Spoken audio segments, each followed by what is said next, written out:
আল্লাহ আজকে যেন আমার একটা পোলা হয়।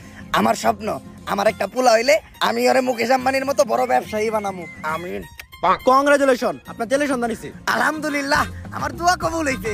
কিন্তু একটা সমস্যা আছে, ওর রিপোর্ট দেখে যেটা বুঝতে পারলাম, ওর মাথায় তো ব্রেন নাই, ব্রেনের জায়গায় গু আছে।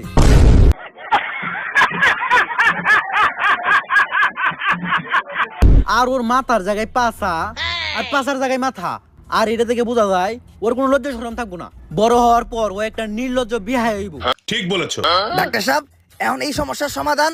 I am extremely sorry, medical science এখন পর্যন্ত এই রোগের কোনো চিকিৎসা বের করতে পারে নাই। A few moments later. ভবিষ্যৎ বাবা, অনেক বিপদে পড়ে আজকে আমি আপনার কাছে আইছি। আমার একটা পোলা হইছে, ডাক্তার কইছে ওর মাথায় মগজ নাই, ওর মাথায় ঘু। আর ওর নাকি মাথার জায়গায় পাছা হইছে আর পাছার জায়গায় মাথা। এর লেগে ওর নাকি কোনো লজ্জা শরম থাকবো না। আমার স্বপ্ন হইলো আমি আমার পোলারে বড়